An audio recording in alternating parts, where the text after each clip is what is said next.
So, good evening, everyone, and welcome to another Natechla Scotland online forum. It's lovely to have everybody with you, and a huge welcome to our speaker tonight, Dave Butler.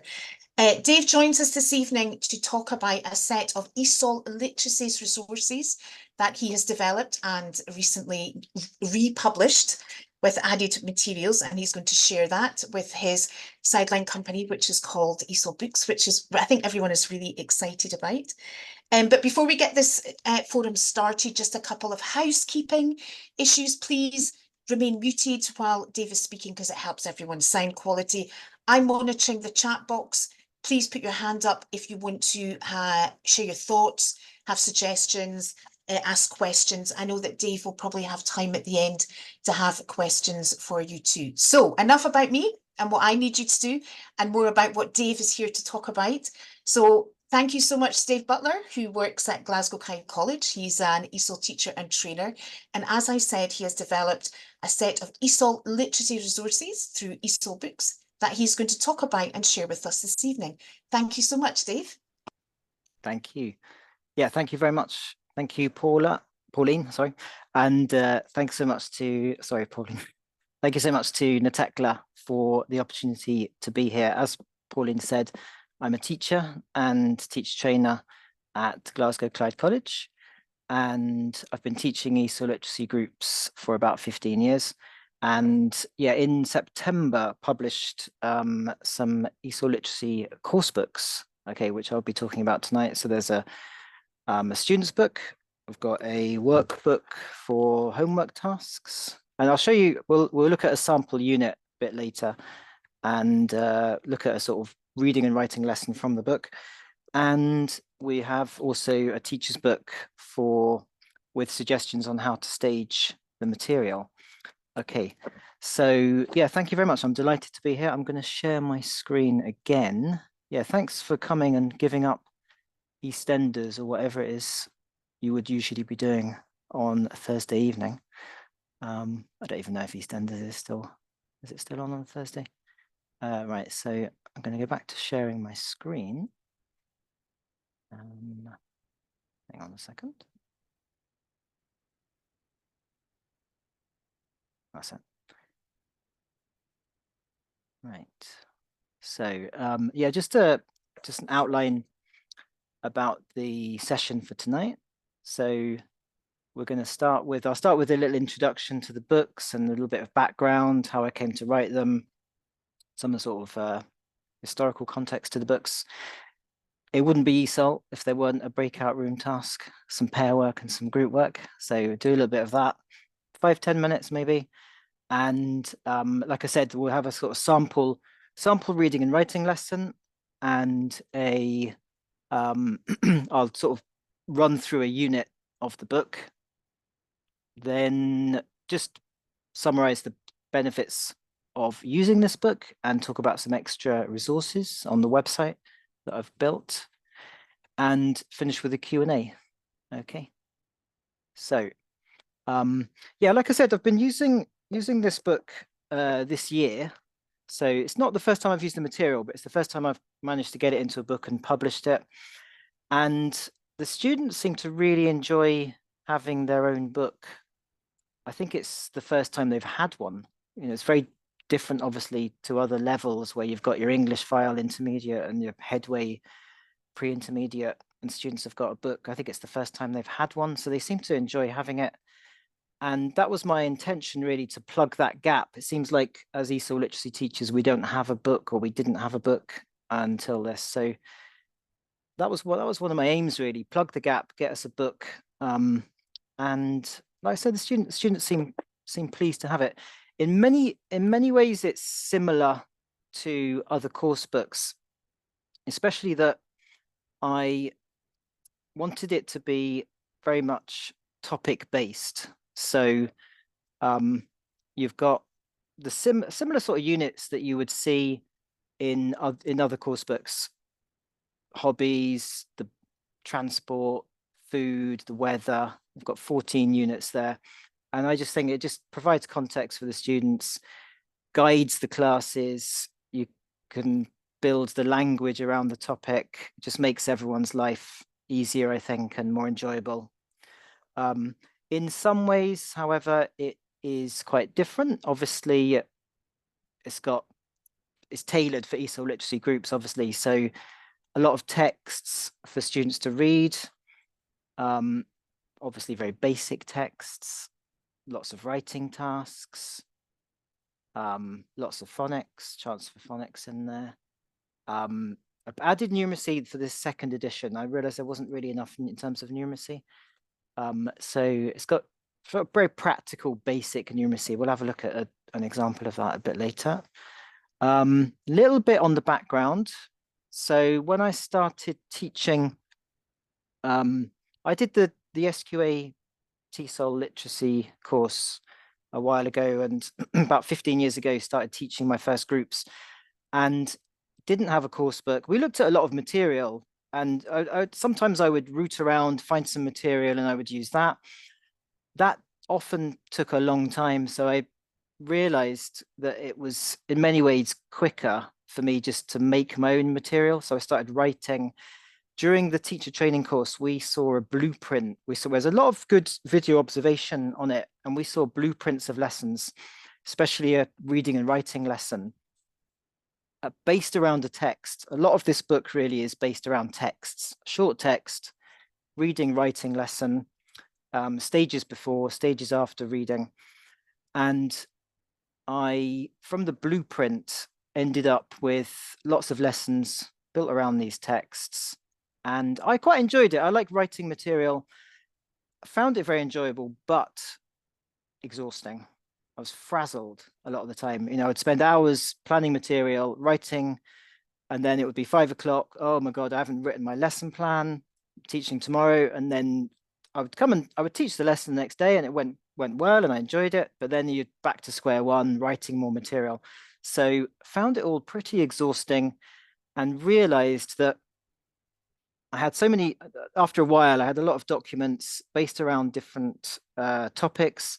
And I thought, at the start of the year, I thought, let's put some time to one side and get all these. I had a lot of Word documents, really, get all these documents together and put it all into a pack. So I ended up with a writing pack for students, sent it to the reprographics. I don't know if you have a reprographics department. We sent it to Brian in reprographics. He would get it all into a nice pack for students, stapled. Each student got their own little book, and life was a lot easier then. You know, I'd get all the printing done at the start of the year, give that to students, and everything was easier. Often the texts had me as the model. It seemed a nice way into the class, you know, so it would, for example, my name's Dave, I'm from England, I live in Glasgow, I like TV, I like football. And the students seemed to enjoy learning a little bit about the teacher, and they could speak to me before the reading about the on the topic of the text. Seemed to go quite well. Because of this, a lot of colleagues called this the Book of Dave, slightly uncharitably, I thought, because I thought it was pedagogically sound, but anyway, sort of slightly jokey. Ended up with a lot of texts. No, they weren't that many about me, but you know, quite a lot. And fast forward to, because the writing pack, the Book of Dave, went quite well for quite a while. I thought the students seemed to enjoy it, and my life was a lot easier. But fast forward to June last year, and not just myself, quite a lot of teachers were told that we couldn't really continue with the amount of photocopying that we were doing, in line with, I think, you know, carbon zero. And we've got a photocopying balance, like a count now, that ticks down the more photocopying you do. So we were told, probably can't continue like this forever. You need to start thinking of alternatives. So my curriculum manager said, well, have you considered publishing? So, well, sort of, but not really. And thought, well, I'll give it a go, give it a shot. Got busy writing, got quite into it. And then by the end of the summer, had the books ready. We'll have, like I said, I think the best way to look at the book is firstly to do a little task in a breakout room to And then after that, I'll show you a full unit.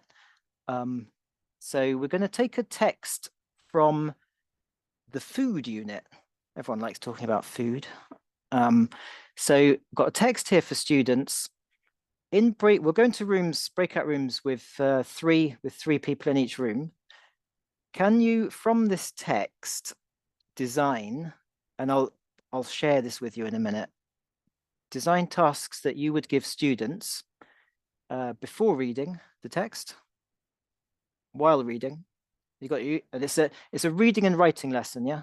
So read it, that's your main aims, reading and writing, while reading and after reading. Going back, yeah, I don't know, hang on a second.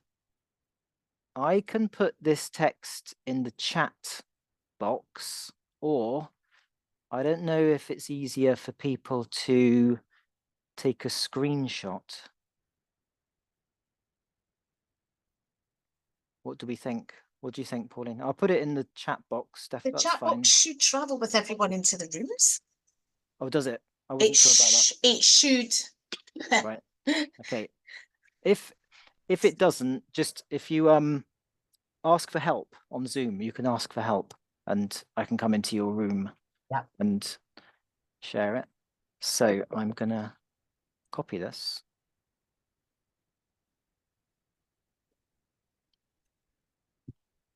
Oh yeah, someone said click share to breakout rooms. Oh, what's that? It's in the chat. It's going in the chat box now, although it looks a bit strange. I don't know if that's worked. Hang on a second. It's certainly thinking about it.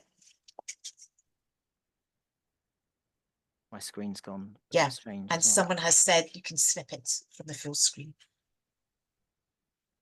Okay. Am I still sharing? Yes, you are. Has everyone got it in the chat box? Well, I can see the text, yep. I don't see an image, but I can definitely see the text that you've copied and pasted, which is enough for, I think, people to do the task, Dave. Okay, cool. I'll make the rooms then. Okay.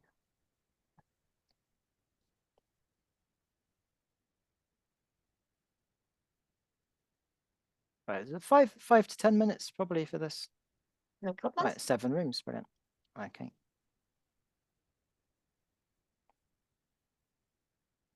Click join if you're new to Zoom.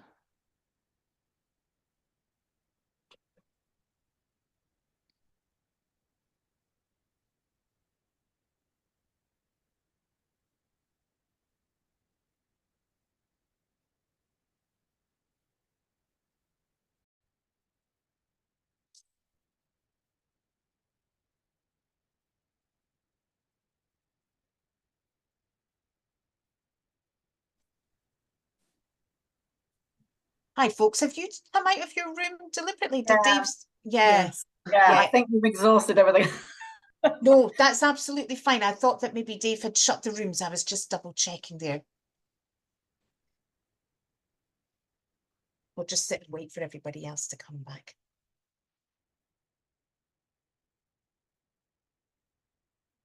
Okay, good.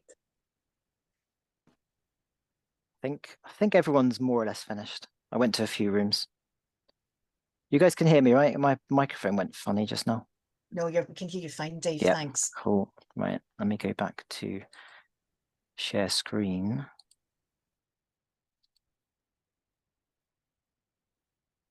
Right.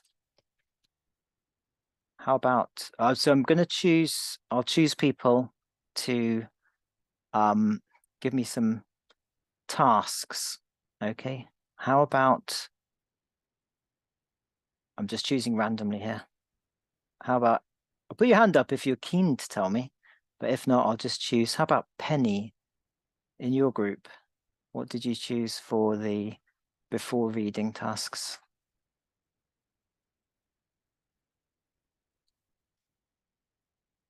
You have to unmute now.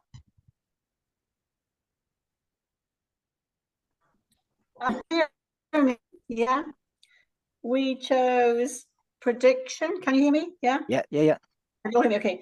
We chose prediction, predicting the gist, and ordering words and sentences. Oh, sorry, prediction, reading, but for the circling words, underlining. And for the predictions, great. How are you going to get them to predict what's in the text? Well, ask them, you know, what they think it might be about our country, kind of thing. Yeah. So ask them what people in the UK like eating. Yeah. I like it. Brilliant. Yeah. Good one. Has anyone else got anything else for before reading? Put your hand up. Oh, I just unmuted myself, sorry. I just jumped in. You can jump in. Go on. Who's that?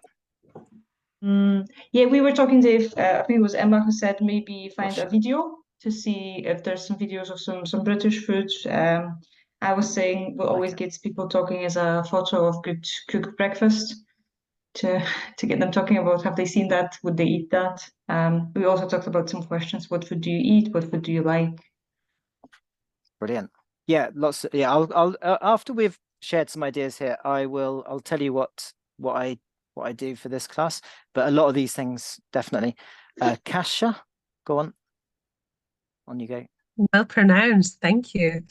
I won't try your family name, Lou. I won't try to pronounce the family name.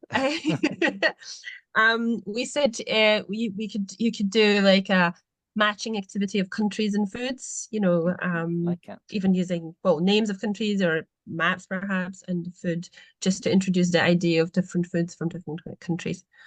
Like it. I need to write some of these down. These are very good ideas. Yeah. Oh, it's being videoed. I'll watch the video later. Brilliant. I love it. Right. Has anyone got any idea? Put your hand up if you'd like to do while reading, or I will choose. How about Hannah? Do you want to choose? Want to tell us what your group thinks while reading? Yeah, sorry, just unmuting and stuff.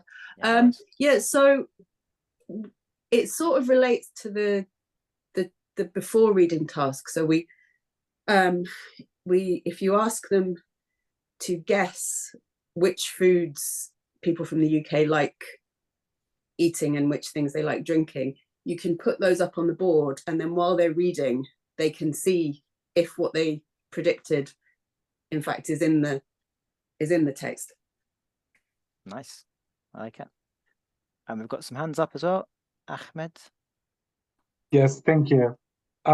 We were thinking about categorizing the content. We have food and drinks and countries, and we have the India, China, Italy. We have the fish and fish and chips, and we have the whiskey and beer and tea, and perhaps they can add coffee. So in the while stage, they can play with the words. They would put them under the right category. That's good for word recognition. They will attempt also to read the words. We can help them with the sounds or the pronunciation. If there was a number of syllables involved, particularly that the book also includes the phonics. So it would also be good for them to be supported in that. So it's categorize, put the right words in the right category. Love it. I think you might start seeing some of these ideas in the 3rd edition. I'll have to credit you guys. Right. How about after reading? Shall I choose someone? How about Vera? You got something? I may have mispronounced that. Sorry. No, yeah, you're right. Or Vera. Vera. Hello, everybody. So after reading, we thought about, depending on pupils' levels, it could be even a writing task. Come up with some simple sentences describing food in each country, covered from the text, or your home country.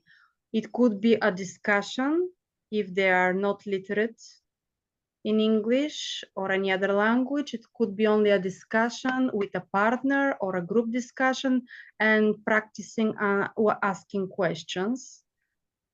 and also summarizing, remembering key vocabulary from the text. It could be divided by countries, by foods or drinks, and it could be linked to tasks like filling the gaps or matching visuals with vocabulary. Again, it will all depend on pupils' levels. Yeah, that's a good point. Yeah, it does depend on the level. What type of, can you think of a good writing task, like a freer writing task? It could be something very simple, like short, simple sentences providing information on the food in their home country or in the UK or each country mentioned in the text. And now I'm thinking about why not creating spider diagrams or mind maps with a country in the middle and then some information details around. I like what you said when you said simple. I think for a lot of the tasks in this book just go simple, really.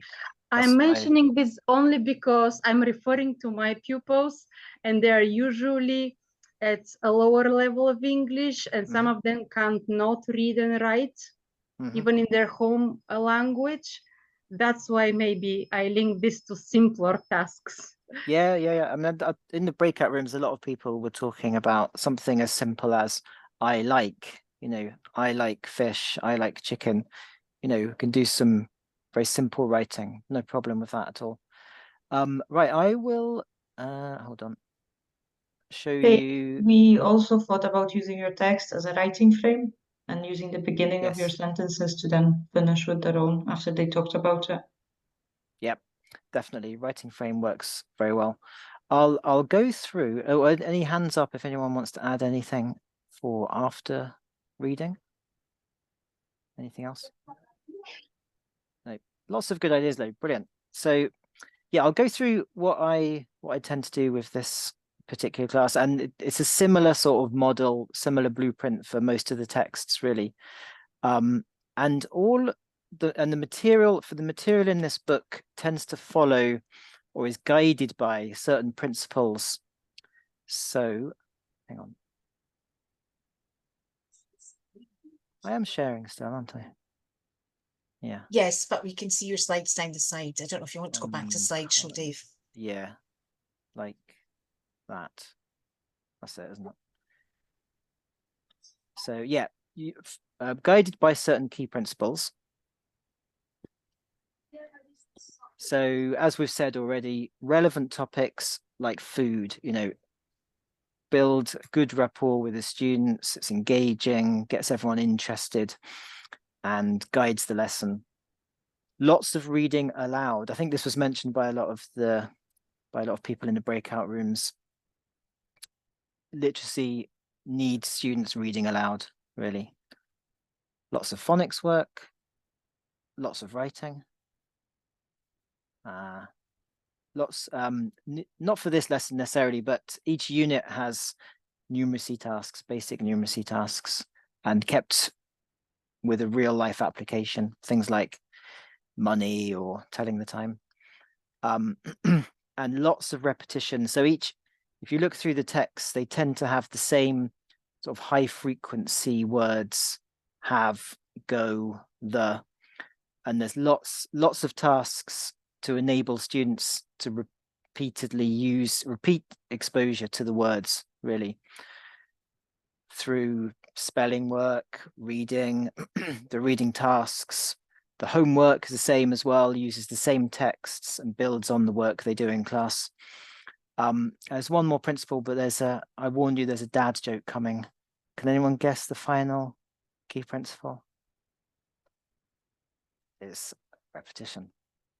Repetition. Sorry, apologies.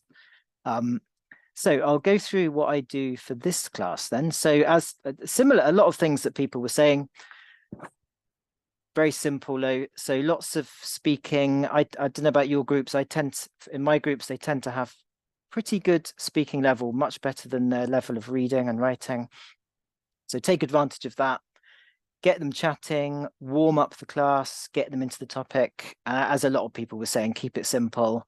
I like chicken, you know, what do you like? Which food do you like? Any food you don't like? Just get them chatting. And prediction, a lot of people were talking about prediction.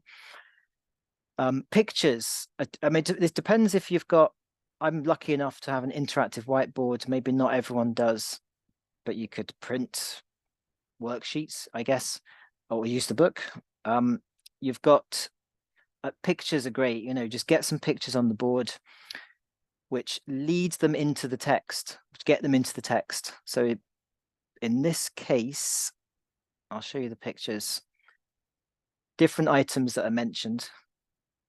Just get students into groups. What can you see in the pictures? And have some chat around it as well. Oh, pizza, where is pizza from? Do you like pizza? Do you like coffee? Talk about alcohol, you know, because obviously they don't drink out. A lot of them don't drink alcohol, so they find that quite interesting. So get some interesting chat going. The idea really, and this is very different to other levels for me, is that there are then no surprises in the texts. Students read, this is different, very different to National 5, where you want students to have unknown information. They've got to read new information. Shouldn't be any surprises. Should be everything in that text they should already have discussed orally.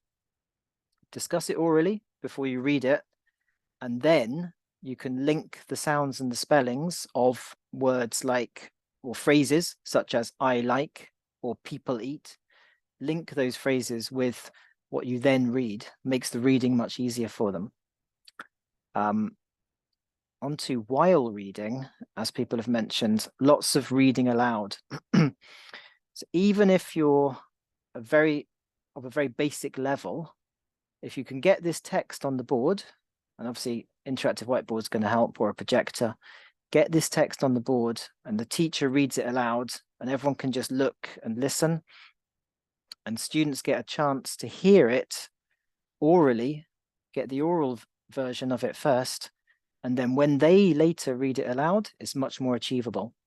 So teacher, this is the way I do it. And as we said, repetition is key, yeah? So we're not just doing this once, do it multiple times.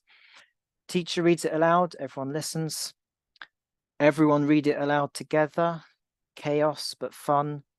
Then paired reading, get some paired reading. And perhaps after that, choral reading again. You know, just do it again and again. Students don't get bored of it, they love it. Phonics work, strictly speaking, is after reading, I suppose, but personally I do it after I read it aloud, we read it aloud together, then I do some phonics work. And this is the nice thing I think about having a text and a topic bottom down, if you like. This is the way I do it these days. Get the text on the board and put some numbers on. I will say to the students, which number is fish? And they find the word. And they can use the initial consonant sound. It's the only one that begins with a f. Well, there are two actually. There's food and fish. So they might have to look at the last sound, sh or d. So I'll say, which one is fish? Shout out, everyone shouts out. And then zone in on the initial consonant sound. So for me, I'll use the laser here on PowerPoint. And these are, by the way, these PowerPoint, I've got PowerPoint documents on the website. So they match the book, they match the material in the book. So you can download PowerPoint. I'll give you the website later. Download the PowerPoint, get this on the board. Because my idea here really is to make life as easy as possible, not just for the students, for the teacher as well. Get the PowerPoint, your PowerPoint's on the board, everything's ready. So I'll say to them, fish, number 6, what's the sound for this letter? And elicit the sound, the f sound. And possibly, if there's another interesting sound, the sh, I can say, what's the sound for this letter? And we do that with each text. The students, my students are very used to this now. We do this with each text. So you've got repeat exposure to these phonics, to all these, especially consonant sounds, initial consonant sounds. And interesting sounds like sh or ing for ing, something like that. Do this for all the words, yeah? So I'll say, where is some? And a student will say 11. What's the sound here? And you might want to point out, oh, there's no sound for one of the letters. Which letter has no sound? And then lists it that letter E here has no sound. Some. So you can do some interesting phonics work with the group using the text. It's kind of exploiting the text really to elicit all the phonics. Going back, yeah. Then also while reading, after all this reading aloud, after the phonics, get them into some comprehension tasks. Mine are much simpler than you. I think you had some very interesting ones like matching countries to food. I like that idea. But mine are simple. And usually I get two or three comprehension tasks, the first one being very, very easy. So it might be, quite often I have split sentences that you match together, split sentences from the text, okay? Or this one's just a simple gap fill, find the word from the text, fill in the gaps, very simple. Very good for the weaker students. Stronger students zoom through that and then they can do a sort of true or false. And again, with the true or false, because we get so many classes that are mixed level, easy questions for the first couple, but then progressively more difficult. So if you're a weaker student, you might just do questions 1 and 2. That's fine. Stronger students can have a go at all 5, get through the true or false after reading. So the main aim here is writing, but as with the reading, and as with most tasks with literacy, aim for some speaking work before reading and writing work. Take advantage of their strengths, good at speaking, yeah, and helps us get the oral form that they then match to, that they then use in reading and writing. So after reading, hang on, get the laser off. Controlled practice, some more gap fill work like this. Okay, fill in the gaps. It's just a chance for more reading and writing, really fully exploit the text. Definitely tend to get at least a full 2 to 3 hour class from all this, and then revise it the next day. Do it the next day as well. Read it again, do some more writing again, repetition.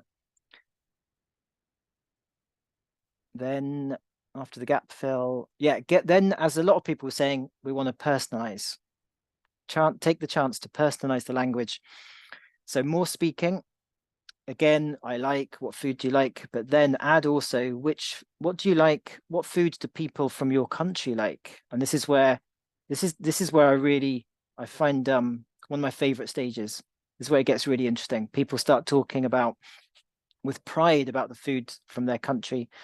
And you get to learn, I've learned so much about their countries. It's where we're very lucky, I think. In Sudan, people like a cedar, I've learned, and they all have a great chat about the different food from their different countries. The mistake I'd made in the past really was jumping from that speaking task straight into the writing. So you want to get them writing. They've spoken about food they like, food in their country. Now write it. And it was too quick. It was too soon. And the students couldn't cope. They couldn't do it. It was just too much for them. So I tried to stage further tasks to kind of scaffold, support them towards that writing stage. Because my aim here really, what I really want to see is students at this level writing something without copying. Can they write, I like chicken, in Sudan, people like, okay, they're not going to spell a cedar, I'll write that on the board, but can they write the rest of it? What do people like? I like coffee. People in my country, people in Sudan like tea and coffee.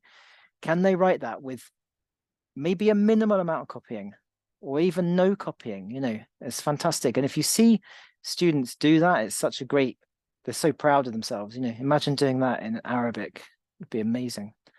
So we need stages, I think, to bridge that gap between all this reading and speaking to get to the writing. So factor in something like, some people mentioned the writing frames, and we could get a writing frame in there. Okay. And also, yep, I'm sure a lot of people know LSCWC. So this is a spelling, for anyone who doesn't know, it's a spelling technique, which basically involves, I'll show you one, words that they literally look, LSCWC, look, say the word, then cover, so you're not copying, then write the word, then check. It's on YouTube if you're not sure of this. And I predict the words that they're going to need to use when they write their texts. In saying that, and they're in the book, they're factored into the book, in saying that, if you notice that your students are all talking about, for example, fruit and salad, for example, and Pepsi even, and it's not in the book, in the look, say, cover, write, check, you can just do it yourself on the board, write these words on the board, everyone copy the word and do it all together as a group, lockstep, cover the word, say the word, do the look. And once the students have done it a few times, they get used to it. And you find if you spend 5 to 10 minutes on this stage, then the quality of the writing when you get to that freer writing stage is so much better. So definitely I would say get this in there. After, hold on.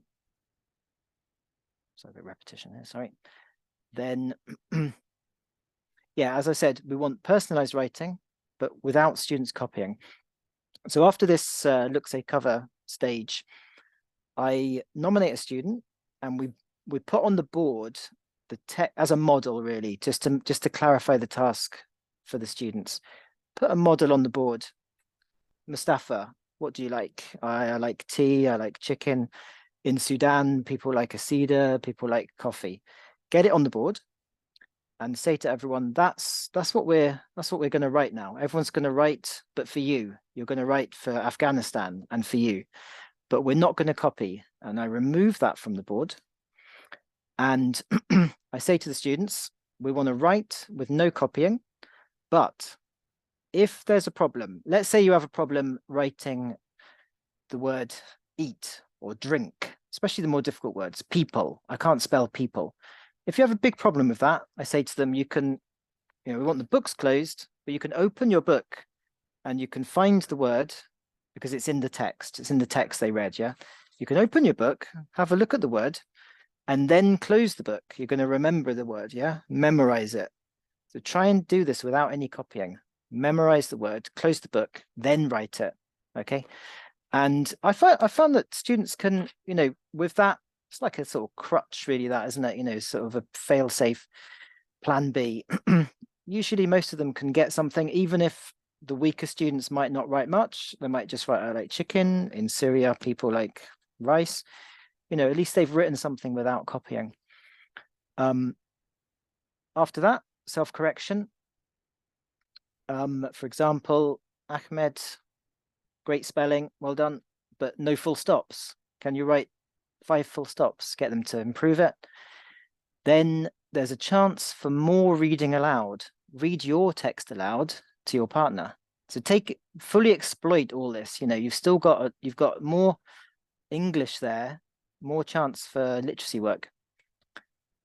And homework, which I'll show you in a moment, because that's fundamental. I've tried to, you probably noticed a lot of our students at this level aren't so good with self-study. It's not their fault. They lack the sort of learner strategies. So I've added a homework book, but the homework book, I'll show an example.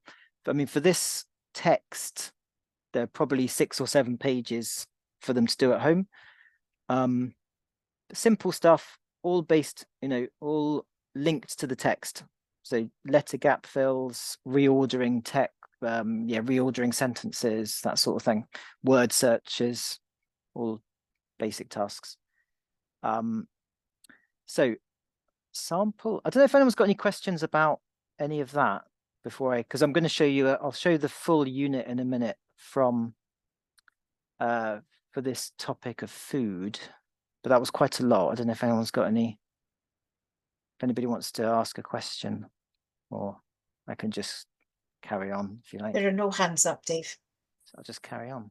Okay, right. So I'm going to show new share sample unit from the book. Hold on.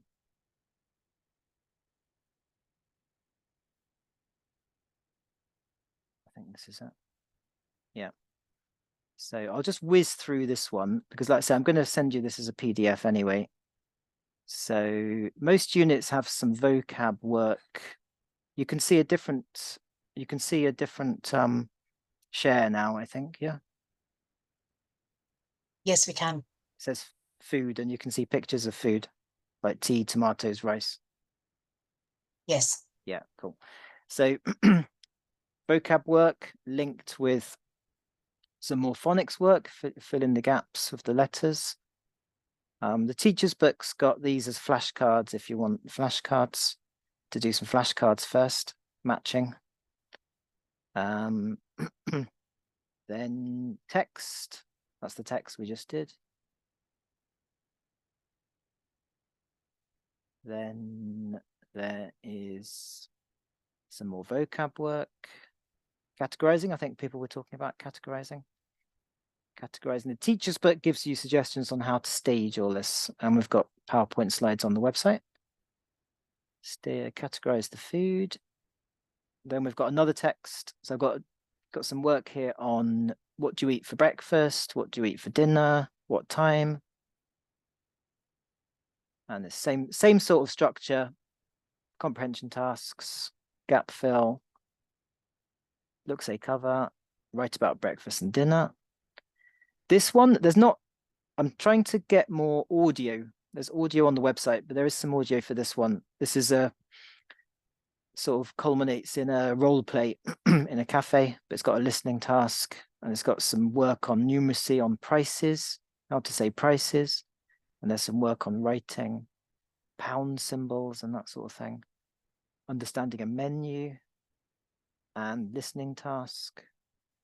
And this can be done orally if your group wouldn't manage reading this. There's some work on numeracy and giving change and that kind of thing. Some writing, copying prices, and more numeracy. I'm just whizzing through because we're nearly 8 o'clock. There's another reading text about when my son drank Tabasco, which I quite enjoy.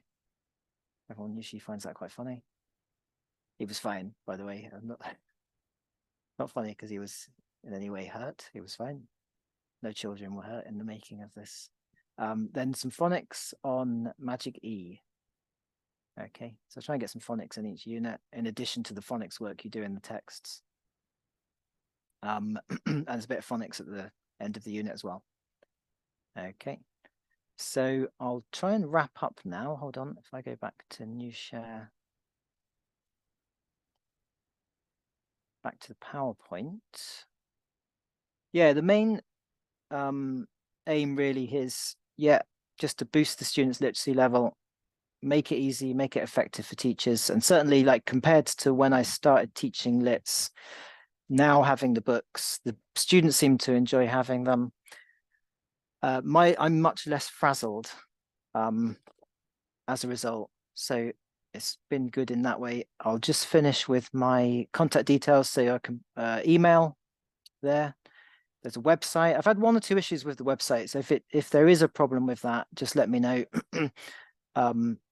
There are PowerPoint slides on there. There's a video. Some people were talking about making a video. The idea with the videos is you can set up a WhatsApp group. I do this with my students. They love WhatsApp. And there's a video. I read it aloud. There are some interactive tasks, but you can download the video if you want and send it to your students, or you could just make your own video, because perhaps students would prefer to have their teacher rather than random guy reading it. So that that would make sense. And I'm on LinkedIn. I'm quite new to LinkedIn. I used to think it was just for businessmen, but it's for everyone apparently. So I'm on LinkedIn now as well, if you want to connect with me. I think that's it from me, unless anyone's got any questions. Yeah, please pop your hands up if you have a burning question or comment for Dave. There was a question, are there any listening tasks in your book, in the chat box, Dave? But I think you answered that just after that question went There aren't many, but I would like to get more in there. Yeah, the first edition didn't have any. The second edition's got a few. Hopefully, next edition will have more. Yeah. Does anyone have any questions for Dave or any comments? I know that Hannah had put that she's already using one of the sample units with her groups. Oh, good. And really, really appreciates the PowerPoints, which is great. Yes, I'm a fan. Excellent. Brilliant. Oh, that's great to hear. Are you planning to create higher materials? I started writing because I think there's also a gap here for, I don't know if anyone in their college has this. We started a sort of lower lits and an upper lits because we noticed that we were struggling to get our students from lits to beginner, and we had some bounced back. You have to sort of give them a chance, really. You can't stay in lits forever. But we had a few bounce back and we need a bridge here. So we set up a lits 2, the upper lits, which is worked really well, I think. But I think sometimes they use their own material. Sometimes they use a beginner course book, and the beginner course book they struggle with. So I'm writing a book for that level, which it won't be like this one. This one's super basic, especially in terms of instructions. There's minimal language here for instructions or nothing. They need to get used to instructions. They need to get used to grammar. So it's going to have very basic grammar in it. It will have more difficult texts. The idea really is it's a bridge, you know. So, but I started writing it in, I don't know, September. Then I had to write another edition of this because it wasn't quite right, and it's on hold. But I'm hoping to get it ready, get it finished in the next couple of months.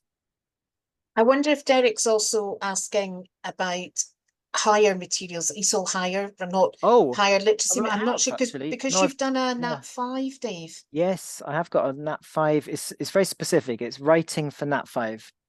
So it's to prepare students for the Nat 5 writing exam. There's a sample unit on the website if anyone wants to see that.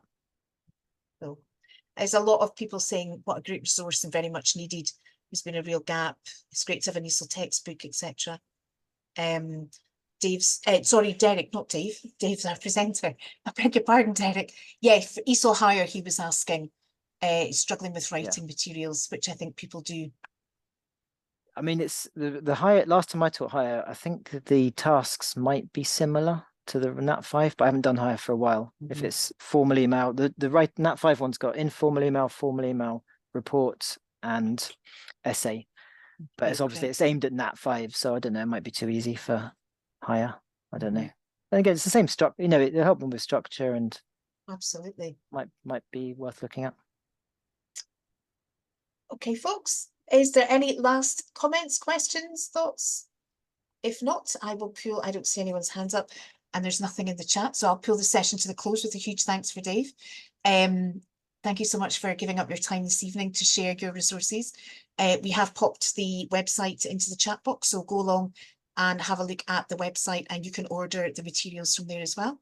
Thank you. I need to put the PDF into. Yeah. Can you just pop that into the chat, and then everybody can download that if they want. If anyone has any problem downloading it, just email me, and I've only got the student's book at the moment, but I just realized earlier I hadn't done the teacher's book workbook.